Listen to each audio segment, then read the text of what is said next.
Hello friends, स्वागत है आपका आपके अपने channel online study with DK में। आज हम आपके लिए लेकर आए हैं सुपर टेट एग्जाम 2026 के लिए टॉप 40 क्वेश्चंस जो कि आने वाले एग्जाम की दृष्टि से बहुत ही महत्वपूर्ण है। तो वीडियो को पूरा देखना है, स्किप नहीं करना है और अंत तक आपको बने रहना है। यहाँ पर हिंदी, संस्कृत, अंग्रेजी तीनों सब्जेक्ट से प्रश्न आपको देखने को मिलेंगे और परीक्षा में जो रिपीटेड क्वेश्चन जो बार बार पूछे जाने वाले प्रश्न है उनका संग्रह यहाँ पर लेकर आए हैं। तो वीडियो को पूरा देखना है और अंत तक आपको बने रहना है। तो चलिए स्टार्ट करते हैं। आज का हमारा पहला प्रश्न यहाँ पर भाग 1 रहेगा हमारा हिंदी, जिसमें आपको 1 से 20 प्रश्न हिंदी के मिलेंगे। तो हिंदी का जो हमारा पहला प्रश्न वहाँ क्या है, पवन शब्द का सही संधि विच्छेद क्या है। यहाँ पर पवन शब्द का सही संधि विच्छेद आपको बताना है। पाधन वन, पोधन अन, पौधन अन या फिर पाधन अन। तो राइट आंसर हो जाएगा हमारा ऑप्शन नंबर बी। पवन का संधि विच्छेद क्या होगा, पोधन अन, है ना। और यहाँ आयादी संधि का उदाहरण है। यहाँ पर क्या होता है, ओ और आ को मिलाकर औ हो जाते हैं ना। चलिए, तो राइट आंसर हो जाएगा हमारा ऑप्शन नंबर बी। अगला प्रश्न है हमारा, यथाशक्ति में कौन सा समास है, तत्पुरुष समास, बहुव्रीहि समास, अव्ययी भाव समास या फिर द्वंद्व समास। तो यथाशक्ति में समास हो जाएगा हमारा अव्ययी भाव समास, है ना। ऑप्शन नंबर सी हमारा राइट आंसर होगा। जिस समास का पहला पद क्या होता है, अव्यय होता है, उसे क्या कहते हैं, अव्ययी भाव समास कहते हैं। और यहाँ पर यथा क्या है हमारा, एक अव्ययी पद है ना, शक्ति अंतिक्रम में। इसका अगर हम विग्रह करेंगे तो क्या होगा, शक्ति अंतिक्रम में, है ना। चलिए, अगला प्रश्न है हमारा, अंधे की लकड़ी मुहावरे का सही अर्थ क्या है। गंवार व्यक्ति, अनपढ़ व्यक्ति, एकमात्र सहारा या फिर बिल्कुल असमर्थ होना। तो राइट आंसर हो जाएगा हमारा एकमात्र सहारा, है ना। जिस प्रकार अंधे व्यक्ति के चलने का सहारा क्या होता है, केवल उसकी लकड़ी होती है, उसी प्रकार एकमात्र सहारे को अंधे की लकड़ी कहते हैं। इसलिए राइट आंसर हो जाएगा हमारा ऑप्शन नंबर सी। चलिए, अगला प्रश्न है हमारा, अगला प्रश्न है हमारा, आंख का पर्यायवाची शब्द नहीं है, चक्षु, लोचन, अक्षी या फिर अतुल। यहाँ पर आपको बताना है कि आंख का पर्यायवाची शब्द इनमें से कौन सा नहीं है। तो यहाँ पर राइट आंसर हो जाएगा हमारा ऑप्शन नंबर डी, अतुल आंख का पर्यायवाची शब्द नहीं है। अतुल का अर्थ क्या होता है, अतुल का अर्थ होता है जिसकी तुलना ना हो सके ना। और जो शेष हमारे तीनों बचते हैं वहाँ आंख के पर्यायवाची शब्द है ना, चक्षु, लोचन और अक्षी, ये तीनों आंख के पर्यायवाची शब्द है। बाकी अतुल हमारा इसका पर्यायवाची शब्द नहीं है। चलिए, अगला प्रश्न है हमारा, स्थावर का विलोम शब्द क्या है, सचल, चंचल, चेतन या फिर जंगम। तो यहाँ पर स्थावर का विलोम शब्द यानी उल्टा शब्द हो जाएगा हमारा जंगम, है ना। ऑप्शन नंबर डी हमारा राइट आंसर होगा। स्थावर का अर्थ क्या होता है, जो स्थिर हो, और जंगम का अर्थ होता है जो चल सके, है ना। अगला प्रश्न है हमारा, कवि का स्त्रीलिंग रूप क्या होगा। यहाँ पर कवि का स्त्रीलिंग रूप आपको बताना है। 4 ऑप्शन आपके सामने है, तो सही ऑप्शन को आपको चूज करना है। तो कवि का स्त्रीलिंग शब्द पहले ही ऑप्शन में हमारा राइट आंसर होगा, कवित्री, है ना। जो कवित्री है हमारा कवि का सही स्त्रीलिंग शब्द है। चलिए, अगला प्रश्न है हमारा, वर्तनी की दृष्टि से जो कवि का स्त्रीलिंग शब्द क्या है वहां आपको बताना था। तो स्त्रीलिंग रूप हो जाएगा इसका कवियत्री, है ना। अगला प्रश्न है हमारा, मृगनयनी में कौन सा समास है, अव्ययी भाव समास, कर्मधारय समास, तत्पुरुष समास या फिर बहुव्रीहि समास। तो मृगनयनी में जो समास होगा हमारा हो जाएगा कर्मधारय समास, है ना। क्या होगा, कर्मधारय समास। मृग के समान नयन यानी मृग के समान आंखें, यहाँ विशेषण विशेष का संबंध है, इसलिए इसमें कर्मधारय समास होगा। चलिए, अगला प्रश्न है हमारा, तरणी, तनुजा, तट, तमाल, तरुअर, बहुछाये में कौन सा अलंकार है, यमक, अनुप्रास, उपमा या फिर रूपक। तो इसमें अलंकार हो जाएगा हमारा अनुप्रास अलंकार। और अनुप्रास अलंकार कहाँ होता है, जहाँ वर्णों की बार बार आवृत्ति होती है या फिर वर्ण बार बार रिपीट होते हैं, है ना। तो यहाँ पर तरणी, ये देखो तरणी, ये तनुजा, तट, तमाल, इसमें हमारा तावर्ण जो तावर्ण है इसकी बार बार क्या हो रही है, हमारी आवृत्ति हो रही है, मतलब बार बार यहाँ आ रहा है, इसलिए इसमें अनुप्रास अलंकार होगा। चलिए, अगला प्रश्न है हमारा, निम्न में से कौन सा शब्द तद्भव है, अग्नि, सूर्य, सूरज या फिर चंद्र। यहाँ पर आपको तद्भव शब्द बताना है, यानी हिंदी का जो शब्द है वहाँ कौन सा है। तो राइट आंसर हो जाएगा हमारा सूरज, है ना। ऑप्शन नंबर सी हमारा राइट आंसर होगा। सूर्य तत्सम शब्द है ना, सूर्य क्या है हमारा, एक तत्सम शब्द है और उसका तद्भव रूप क्या बनता है, सूरज बनता है, इसलिए राइट आंसर हो जाएगा हमारा सूरज। चलिए, अगला प्रश्न है हमारा, अभिराम, अविराम शब्द युग्म का सही अर्थ क्या है। यहाँ पर अभिराम और अविराम शब्द युग्म का सही अर्थ आपको बताना है। सुंदर, लगातार, लगातार सुंदर, बिना रोक के या मोहक, स्थिर या फिर गतिशील। तो यहाँ पर राइट आंसर हो जाएगा हमारा ऑप्शन नंबर ए। है ना। अभिराम का अर्थ होता है मोहक या फिर सुंदर, और जो हमारा अभिराम है इसका अर्थ क्या होता है? अभिराम का अर्थ होता है बिना रुके या फिर लगातार, है ना। इसलिए राइट आंसर हो जाएगा हमारा ऑप्शन नंबर ए। चलिए अगला प्रश्न है हमारा, जो सब कुछ जानता हो के लिए एक शब्द है। यहाँ पर जो सब कुछ जानता है उसके लिए एक शब्द क्या है? अल्पज्ञ, बहुज्ञ, सर्वज्ञ या फिर अज्ञ। तो यहाँ पर राइट आंसर हो जाएगा हमारा सर्वज्ञ, है ना। ऑप्शन नंबर सी हमारा राइट आंसर होगा, है ना। सर्व यानी सब कुछ और ज्ञ यानी क्या होता है? जानने वाला। इसलिए राइट आंसर हो जाएगा हमारा ऑप्शन नंबर सी। अगला प्रश्न है हमारा, उज्ज्वल की शुद्ध वर्तनी क्या है? उज्ज्वल, उज्ज्वल, उज्ज्वल या फिर उज्ज्वल। तो आप सभी को पता ही होगा क्योंकि यहाँ परीक्षा में बार बार रिपीट होने वाला प्रश्न है, यहाँ हमेशा रिपीट होता है हर पेपर में, है ना। तो यहाँ पर उज्ज्वल की जो सही वर्तनी है, शुद्ध वर्तनी, वहाँ कौन सी होगी? उज्ज्वल, है ना। ऑप्शन नंबर सी हमारा राइट आंसर होगा। इसमें दो आधे जा का प्रयोग होता है। चलिए अगला प्रश्न है हमारा, विभत्स रस का स्थायी भाव क्या है? यहाँ पर विभत्स का आपको स्थायी भाव बताना है। क्रोध, भय, जुगुप्सा या फिर विस्मय। तो विभत्स का हो जाएगा जुगुप्सा, है ना। विभत्स रस का स्थायी भाव क्या होगा? जुगुप्सा, या फिर हम इसे घृणा भी बोल सकते हैं। चलिए अगला प्रश्न है हमारा, अलंकार शब्द में किस उपसर्ग का प्रयोग हुआ है? अल, अलम, अलन या फिर आ। तो राइट आंसर हो जाएगा हमारा ऑप्शन नंबर बी, है ना। जो हमारा अलंकार शब्द है इसमें अलम उपसर्ग का प्रयोग हुआ है ना। अगर हम इसका विच्छेद करेंगे तो कैसे टूटेगा अलंकार? अलम धनकार, है ना। यहाँ माँ का क्या हो जाता है? फिर इसका अनुस्वार हो जाता है, या फिर यहाँ अनुस्वार में बदल जाता है। चलिए अगला प्रश्न है हमारा, रहीमन पानी राखिए बिन पानी सब सुन में कौन सा अलंकार है? यहाँ पर रहीमन पानी राखिए बिन पानी सब सुन में आपको अलंकार बताना है। तो इसमें कौन सा अलंकार होगा? श्लेष अलंकार, रूपक अलंकार, उपमा अलंकार या फिर उत्प्रेक्षा अलंकार। पढ़ने से ही आपको समझ में आ रहा होगा कि इसमें श्लेष अलंकार है ना। ऑप्शन नंबर ए हमारा राइट आंसर होगा। यहाँ पानी शब्द के तीन अर्थ निकल रहे हैं। कौन कौन से? पानी का एक अर्थ होता है कांति, एक होता है आत्मसम्मान और एक होता है जल। तो इसलिए इसमें तीन अर्थ, मतलब तीन इसमें अर्थ चिपके हुए हैं, इसलिए यहाँ पर श्लेष अलंकार है। चलिए जहाँ पर अर्थ चिपके हुए हो या फिर एक शब्द के अनेक अर्थ हो, वहाँ पर श्लेष अलंकार होता है। चलिए अगला प्रश्न है हमारा, कामायनी महाकाव्य के रचयिता कौन है? सुमित्रा नंदन पंत, सूर्यकांत त्रिपाठी निराला, जयशंकर प्रसाद या फिर महादेवी वर्मा। तो राइट आंसर हो जाएगा हमारा जयशंकर प्रसाद, है ना। यह छायावादी युग का प्रसिद्ध महाकाव्य है। क्या? कामायनी छायावादी युग का एक प्रसिद्ध महाकाव्य है, और जिसके रचयिता कौन है? जयशंकर प्रसाद जी, है ना। ऑप्शन नंबर सी हमारा राइट आंसर होगा। अगला प्रश्न है हमारा, चूहा बिल से बाहर निकला में कौन सा कारक है? यहाँ पर आपको कारक बताना है कि चूहा बिल से निकला, इसमें कौन सा कारक है? करण, अपादान, संप्रदान या फिर संबंध। तो इसमें है हमारा अपादान कारक, है ना। ऑप्शन नंबर बी हमारा राइट आंसर होगा। जहाँ अलग होने का भाव या अलग होने का भाव यानी जहाँ पर अलग होने का भाव प्रकट हो वहाँ अपादान कारक होता है ना।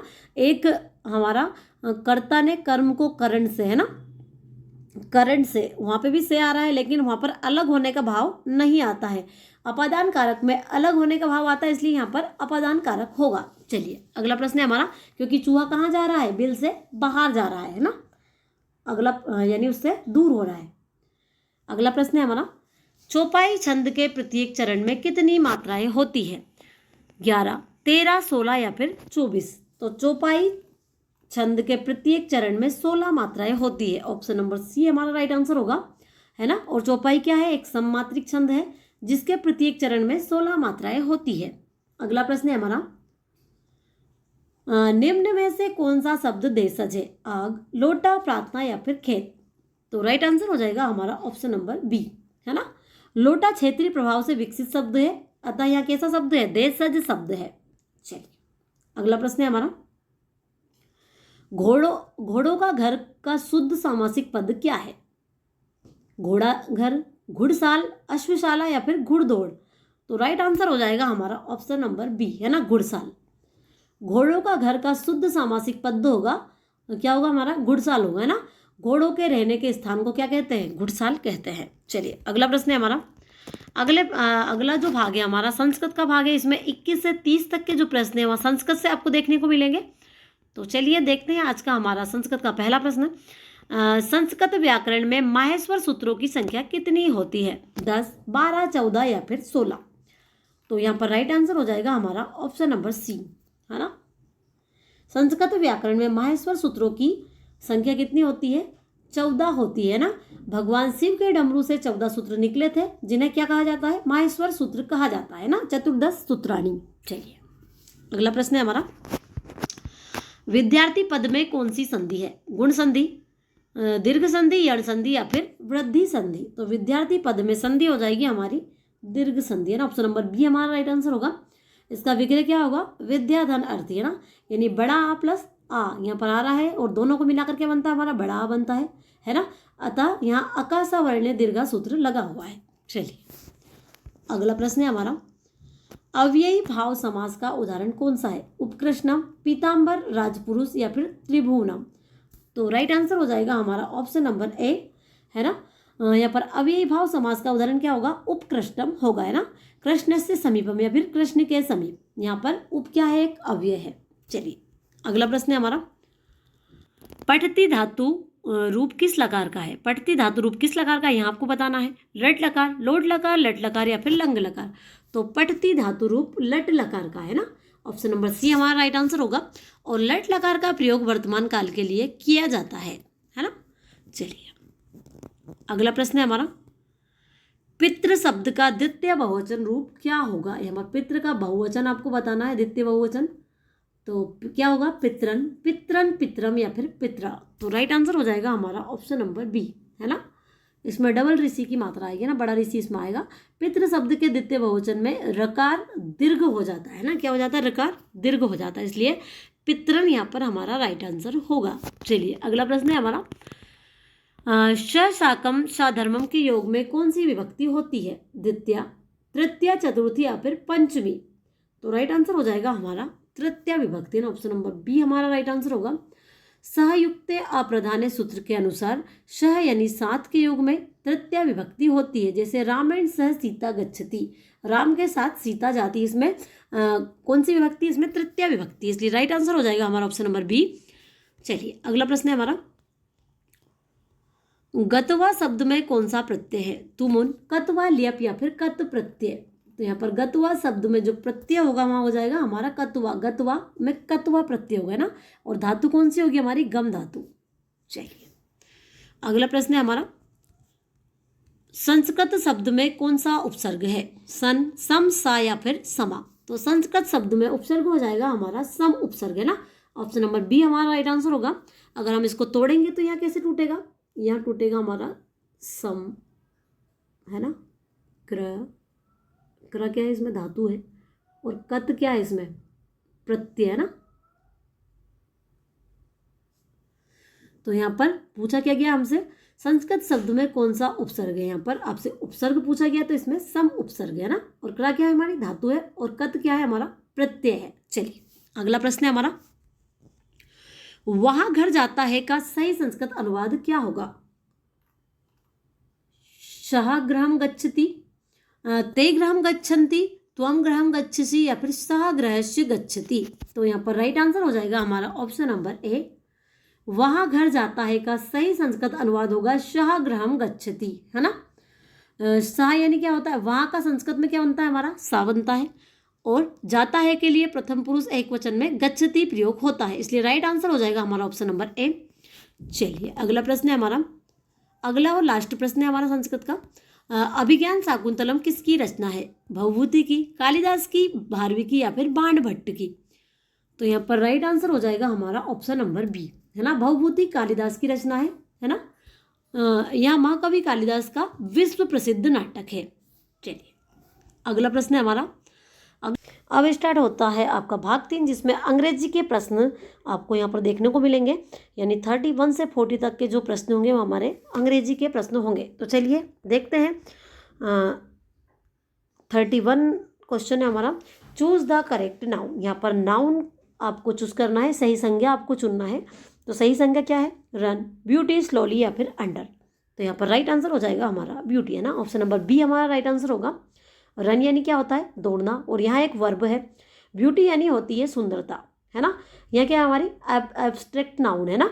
स्लोली यानी क्या होता है धीरे, यहाँ एक एडवर्ब है। और अंडर यानी क्या होता है हमारा नीचे, यहाँ क्या है प्रपोजिशन है। और यहाँ पर आपसे पूछा क्या गया है, सही संज्ञा आपको यहाँ पर चुननी थी। तो यहाँ पर राइट आंसर होगा हमारा ऑप्शन नंबर बी, है ना। यहाँ एक भाववाचक संज्ञा है। चलिए अगला क्वेश्चन है हमारा, what is the plural of child. यहाँ पर आपको क्या बताना है, चिल्ड का प्लूरल आपको बताना है ना, चिल्ड का बहुवचन आपको बताना है। क्या होगा, चाइल्ड्स होगा, चिल्ड्रंस होगा, चिल्ड्रन होगा, या फिर चाइल्ड्स होगा। तो यहाँ पर राइट आंसर हो जाएगा हमारा ऑप्शन नंबर सी, चिल्ड्रन, है ना। चिल्ड्रन एक क्या है, अनियमित बहुवचन रूप है। और यहाँ पर आपको बताना था चाइल्ड का बहुवचन क्या है, तो चिल्ड का बहुवचन हो जाएगा हमारा चिल्ड्रन, यानी ऑप्शन नंबर सी हमारा राइट आंसर होगा। चलिए अगला क्वेश्चन है हमारा, identify the pronouns in the sentence she is our teacher. यहाँ पर क्या आपको बताना है, यहाँ पर आपसे पूछा गया है कि identify the pronoun she is a teacher, है ना। यहाँ पर सर्वनाम आपको पहचानना है ना। तो सर्वनाम क्या है आपका, सी, इज, ए या फिर टीचर। तो सी यानी क्या होता है हमारा वहाँ, वहाँ क्या है हमारी एक प्रोनाउन है। इज यानी होता है ए, और इज क्या है हमारा एक्सुलरी वर्ब है। और आ हो जाएगा हमारा, ए क्या होगा हमारा आर्टिकल्स होगा।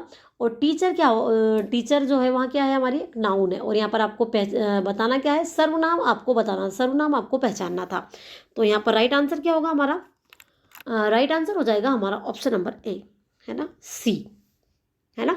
सी संज्ञा के स्थान पर प्रयुक्त हुआ है ना, अतः यहाँ एक क्या है सर्वनाम है। चलिए अगला प्रश्न है, give the synonyms of happy. यहाँ पर हैप्पी का सिनोनिम्स आपको बताना है, यानी हैप्पी का पर्यायवाची आपको बताना है। तो हैप्पी का पर्यायवाची क्या होगा, सैड, जॉयफुल, एंग्री या फिर वीक। तो यहाँ पर राइट आंसर हो जाएगा हमारा जॉयफुल, है ना। सैड यानी क्या होता है हमारा दुखी होना, जॉयफुल यानी आनंदित होना, एंग्री यानी क्रोधित होना, और वीक यानी होता है कमजोर। तो यहाँ पर आपको हैप्पी का सिनोनिम्स आपको बताना था, यानी हैप्पी का पर्यायवाची शब्द क्या हो जाएगा हमारा जॉयफुल, क्योंकि हैप्पी और जॉयफुल दोनों का अर्थ क्या होता है, प्रसन्नता होता है। राइट आंसर हो जाएगा हमारा ऑप्शन नंबर बी। अगला प्रश्न है हमारा,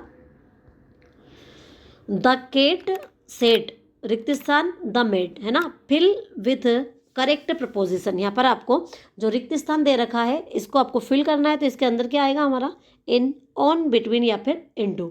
इन यानी क्या होता है अंदर बैठने के लिए, इन यानी क्या होता है में, है ना। अब में का प्रयोग कहाँ होता है, अंदर बैठने के लिए। और ऑन, ऑन यानी क्या होता है सतह के ऊपर बैठने के लिए। बिटवीन यानी होता है बीच में, है ना, क्या होता है बिटवीन यानी के बीच, या फिर दो चीज़ों के बीच हम इसे बोल सकते हैं। इनटू का मतलब क्या होता है के अंदर, है ना, बाहर से भीतर गति के लिए इनटू का प्रयोग होता है। और यहाँ पर आपको क्या बताना है, the cat sat the mat, है ना, इसका आपको करेक्ट प्रपोजिशन बताना है। तो यहाँ पर राइट आंसर हो जाएगा हमारा ऑन, है ना, ऑप्शन नंबर बी हमारा राइट आंसर होगा, है ना।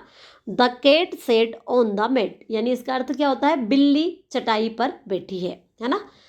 यानी ऑन का प्रयोग कहाँ पर होता है सतह के ऊपर बैठने के लिए। और बिल्ली कहाँ पर बैठी है हमारी, the cat sat on the mat, बिल्ली चटाई के ऊपर बैठी है। चलिए तो यहाँ पर राइट आंसर हो जाएगा हमारा ऑप्शन नंबर बी। अगला क्वेश्चन है हमारा, अपोजिट ऑफ एंशियंट इज। यहाँ पर इसका एंशियंट का अपोजिट यानी उल्टा आपको बताना है, इसका विलोम शब्द आपको बताना है कि एंशियंट का विलोम शब्द क्या होगा, ओल्ड, मॉडर्न, पास्ट या फिर हैवी। तो यहाँ पर राइट आंसर हो जाएगा हमारा मॉडर्न, है ना। एंशियंट यानी क्या होता है, एंशियंट यानी होता है पुराना, है ना। एंशियंट का जो अर्थ होता है वह क्या होता है पुराना या फिर प्राचीन होता है। और इसका विलोम अगर हम बताएं तो विलोम क्या होगा मॉडर्न। मॉडर्न का अर्थ क्या होता है आधुनिक होता है, आधुनिक या फिर नया। तो ऑप्शन नंबर बी हमारा राइट आंसर होगा। अगला क्वेश्चन है हमारा, change into passive voice, he writes a letter, है ना, वहाँ पत्र लिखता है, इसको आपको कर्मवाच्य में बदलना है। चार ऑप्शन आपके सामने है, यहाँ पर राइट आंसर आपको चुनना है। तो क्या होगा हमारा right answer, a letter is written by him, a letter was written by him, और ही रोड अ लेटर, या फिर a letter is writing by him. तो यहाँ पर राइट आंसर हो जाएगा हमारा ऑप्शन नंबर ए, है ना, a letter is written by him, यानी उसके द्वारा पत्र लिखा जाता है। जो हमारा ही राइट्स अ लेटर यानी वहाँ पत्र लिखता है, इसका पैसिव वॉइस क्या होगा हमारा, a letter is written by him, यानी ऑप्शन नंबर ए हमारा राइट आंसर होगा। चलिए अगला क्वेश्चन है हमारा, विच इज एन एडजेक्टिव। अगला प्रश्न क्या है हमारा, विच इज एन एडजेक्टिव, है ना, यानी विशेषण कौन सा है, यहाँ पर आपको विशेषण बताना है। वॉक, ब्रेव, क्लियरली या फिर टेबल। तो राइट आंसर हो जाएगा हमारा ऑप्शन नंबर बी, है ना। ब्रेव क्या है, एक एडजेक्टिव है ना। ब्रेव किसी व्यक्ति की क्या बताता है, विशेषता बताता है, इसलिए यहाँ एक विशेषण है। तो इसलिए राइट आंसर हो जाएगा हमारा ऑप्शन नंबर बी। अगला प्रश्न है हमारा, find the correctly spelled word receive. यहाँ पर आपको क्या दे रखा है, रिसीव। रिसीव यानी प्राप्त करना, और चारों ऑप्शन में आपको रिसीव दे रखा है। इसमें आपको इसकी शुद्ध वर्तनी यहाँ पर आपको बताना है। तो जो रिसीव की शुद्ध वर्तनी होगी वहाँ क्या होगी, RECEIV, है ना। और इसका अर्थ क्या होता है, रिसीव यानी प्राप्त करना। चलिए अगला और लास्ट क्वेश्चन है हमारा, अलास ही इज डेड, हाय वहाँ मर गया। Identify the part of speech for alas. यहाँ पर अलास के लिए आपको शब्द भेद पहचानना है। यहाँ क्या है, एक नाउन है यानी संज्ञा है, वर्ब है यानी क्रिया है, इंटरजेक्शन है यानी विस्मयादि बोधक है, या फिर कंजक्शन संयोजक। तो यहाँ पर जो हमारा अलास है यहाँ क्या है, इंटरजेक्शन है ना। ऑप्शन नंबर सी हमारा राइट आंसर होगा, क्योंकि अलास क्या है, एक हमारा विस्मयादि बोधक शब्द है जो दुख प्रकट करता है, तो यहाँ एक इंटरजेक्शन है। तो ये थे हमारे आज के 40 क्वेश्चन जो यहीं पर खत्म होते हैं। वीडियो अच्छी लगी हो तो वीडियो को लाइक, चैनल को सब्सक्राइब जरूर कीजिएगा। मिलते हैं आपसे अगले वीडियो में, तब तक के लिए धन्यवाद।